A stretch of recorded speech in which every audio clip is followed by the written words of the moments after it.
Hello everybody, what is going on? And welcome back to our Road to Glory career mode. Good to see you. I hope I find you well.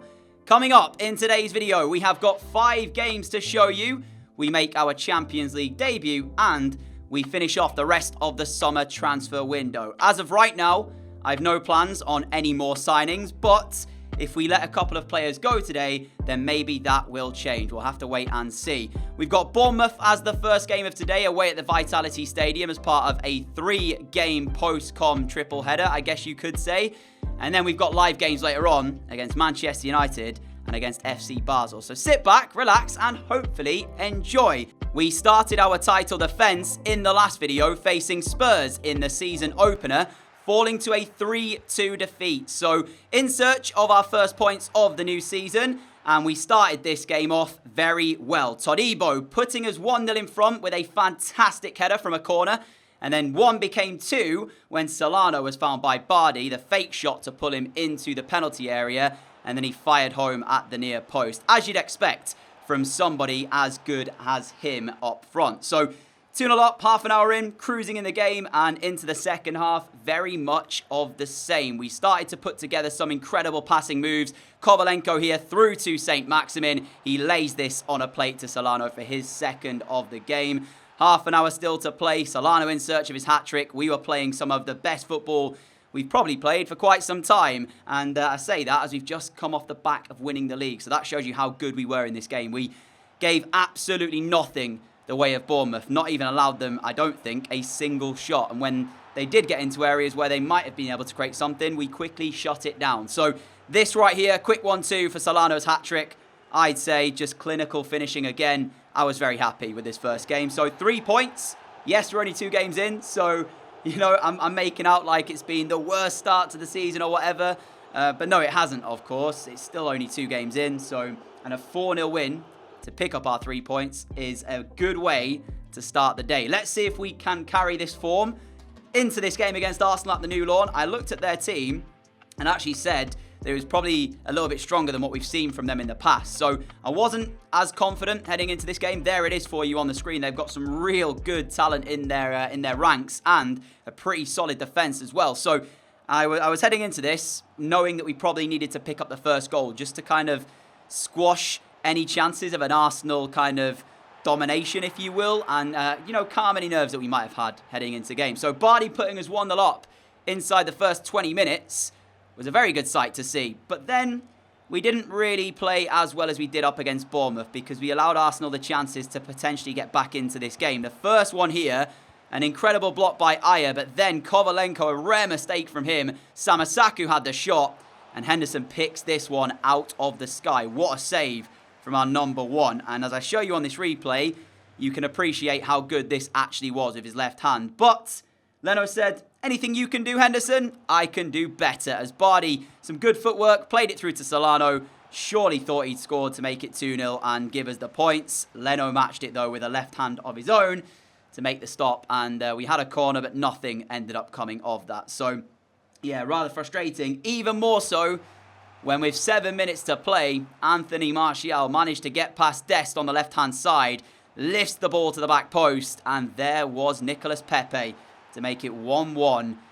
And really just a sucker punch goal more than anything because we were so close to picking up another 3 points here, and there wasn't enough time for us to really do anything else in the game. It was probably a fair result on the balance of play, but being only 5 minutes away from a 1-0 win, you know, doesn't really help that. So just the point picked up there.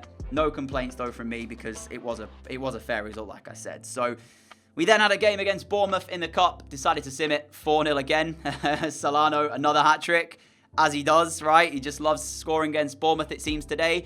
And then we got news of our Champions League group, which I have to admit, I was smiling about. I'm very happy with the group that we've been given. I thought we might get, you know, one big team in there that we might struggle against. I'm not saying the teams we've got are easy, but it could have been worse. We could have got such a more difficult group. So Leipzig, Monaco, and Basel are the 3 teams that we will face. And I really fancy our chances of getting out of that group, potentially even as group winners. So we'll have to see how things progress in that. Speaking of progression, it looks like there might be an outgoing deal as we accepted a deal from Bournemouth to take Gravenberch over there for about 23, 24 million pounds. That deal yet to go through, so we'll have to see how it does progress. But Gravenberch been a solid servant for us. He's one of the players that I have liked in this team, but he's not going to get the game time that he probably deserves. So, yeah, moving him to Bournemouth would probably give him that game time, and I feel like it's the right thing to do. So, yeah, hopefully he does well for them. But then into Leicester, which is our third and final post-con match of the day. Viktor Kovalenko starts things off in similar fashion to what we saw from Solano earlier. Just a simple fake shot to break through the defensive line, and the near post finish coming in clutch. And we've already seen 2 top saves today. Well, how about a third? As St. Maximin's shot, I thought it had gone wide at first, but as you'll see in the replay, the keeper does make a save, and what a save it is as well, stopping us going 2-0 in front. But just before half-time,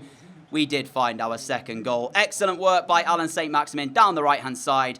Pulls it across into the middle to Solano, who falls as he shoots, but he manages to squeeze it past the goalkeeper, who I think will be rather frustrated with himself. He hasn't made the save here.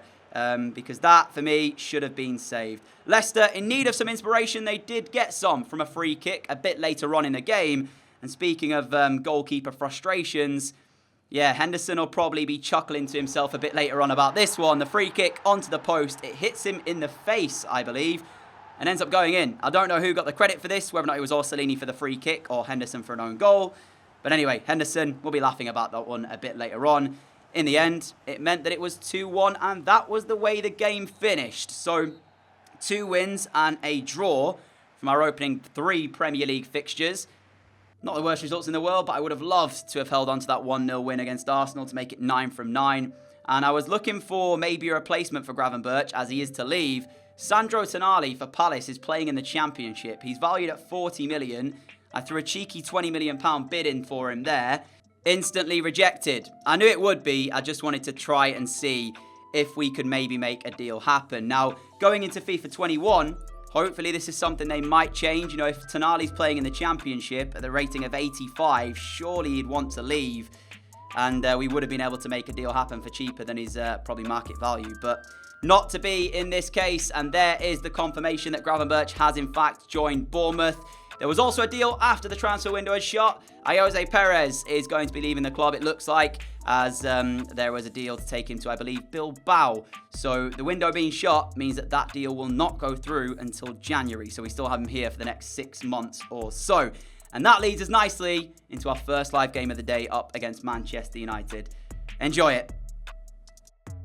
Manchester United's team will be popping up for you to look at right here as the rain pours down at the new lawn. One change, I think, to our last team, which is Lopez back in. He's back from his short injury that he had.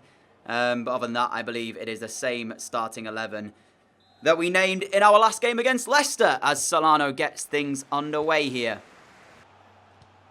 Kovalenko towards Bardi, who will shoot from distance.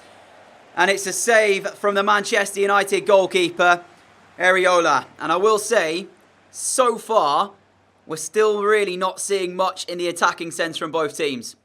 There's a couple of half chances, but nothing more. And I guess that is the quality of both teams, right? Neither one, at the moment, getting the better of the other.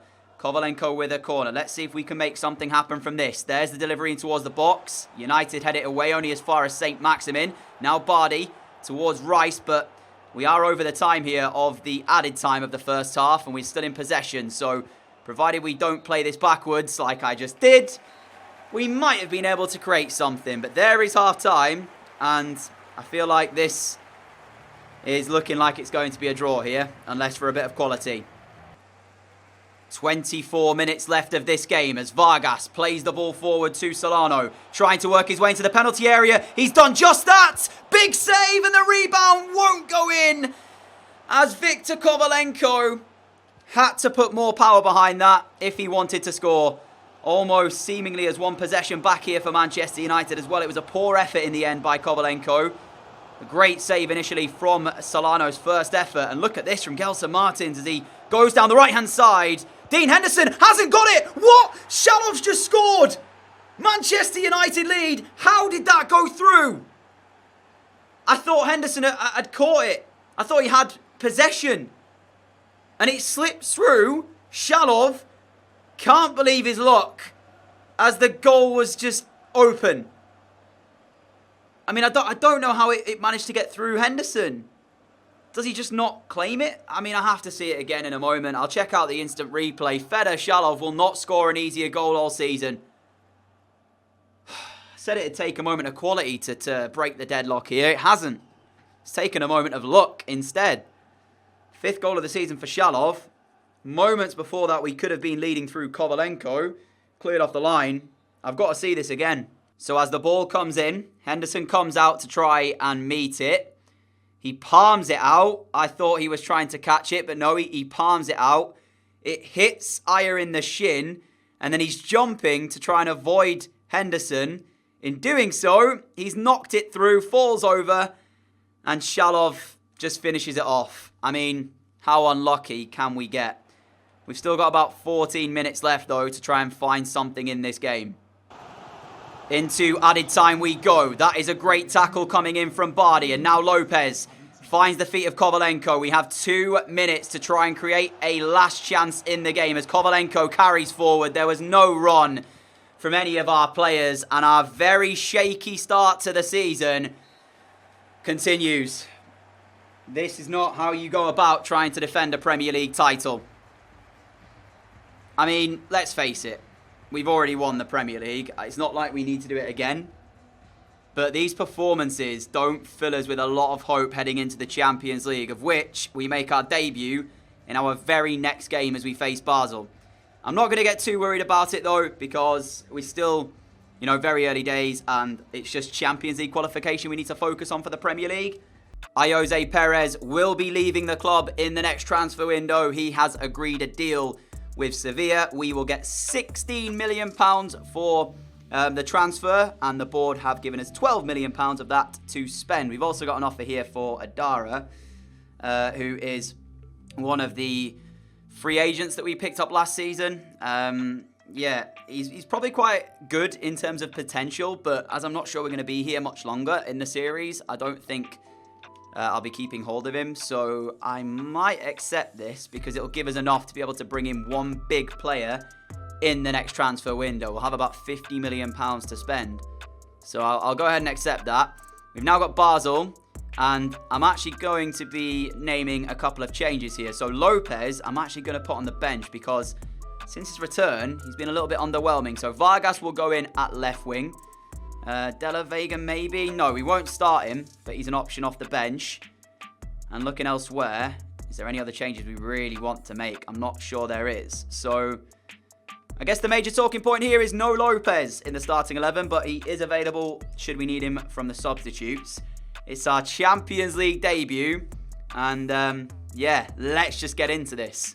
Some would describe this as our easiest game in the group, but I'd like to say that no Champions League game is ever easy. So, yeah, Basel will still prove to be quite a tough test. You've seen our 11, so let's just get straight into kickoff and see how our debut in the Champions League will go. I'm hoping for a win.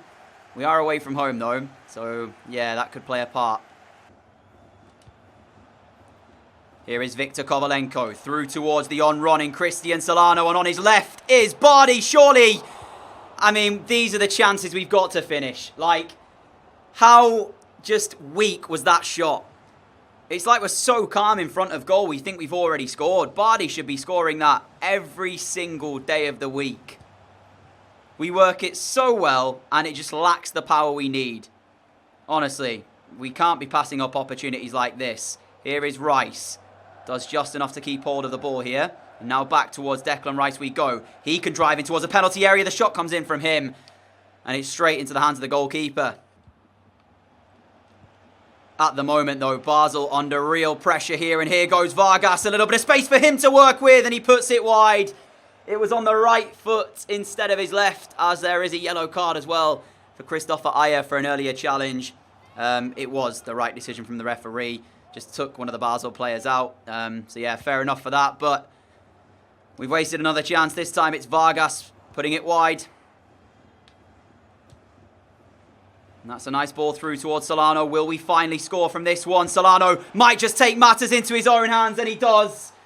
Basel 0, Forest Green Rovers 1, and that goal has been coming. And I'm just glad that it fell to Cristian Solano, who, when he laid the ball to Bardi in the early stages of this game, must have been wondering how we weren't already leading. Nice little drag back, and then into the finish on his left foot. And that's the goal that we've deserved so far. And the pressure just will not let up on Basel as they lose possession far too easily in the centre of the park. Solano's in again here, and he doesn't make mistakes. He's an absolute goal machine, is our Colombian striker. Half an hour gone.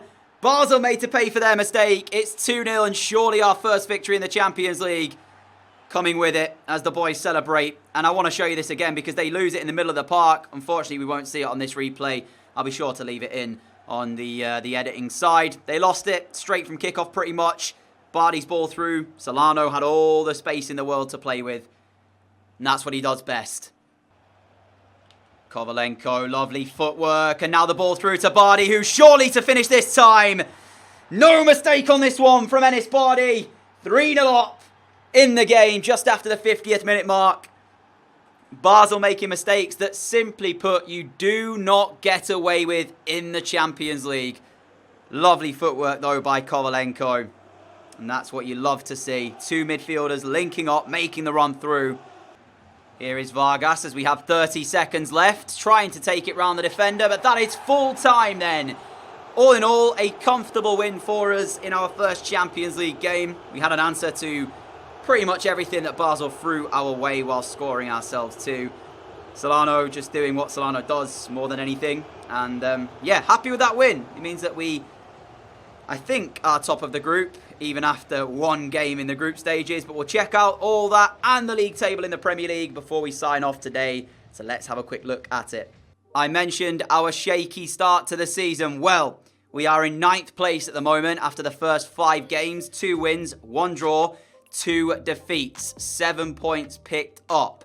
And if we look at the top of the table, Manchester City, they're already 8 points ahead of us. Yeah, I'm not really sure if we'll be able to fight them this season for a Premier League title. I'm not too worried about it. I'm more focused on our Champions League run and seeing how far we can go in that. But I definitely want top 4, you know. This is a team that's very much capable of that and should realistically be finishing within the top 4. So we need to try and get our season back on track a little bit and do it pretty soon. Start to put together a run of results that helps us climb back up the table. It's not the end of the world. We're 7 points, so a win could take us all the way up to 4th, right? Depending on how games go in the other ones. Our defeats, of course, coming to Spurs and Manchester United, which you saw today. And that goal that Fedor Shalov scored earlier, like, it was just so unlucky that, you know, you play that game again, you probably draw it 0-0. So we'd have had another point there. But it is what it is. If we take a look down the bottom half of the table, see if there's any surprise starts. Chelsea also not enjoying a good start to the season. Look at that. They're -6 goal difference. What is happening there for them to have started the season off so poorly? Moving into the Champions League, where the group, you've seen it. This is how it looks. We do top it. It was a draw between Monaco and Leipzig in the other game. I'm not sure who will be the favourites from our group, really. I'd like to say us, but we'll see. I hope you've enjoyed today's episode. If you have, a like would be greatly appreciated. A massive thank you, everybody, for watching.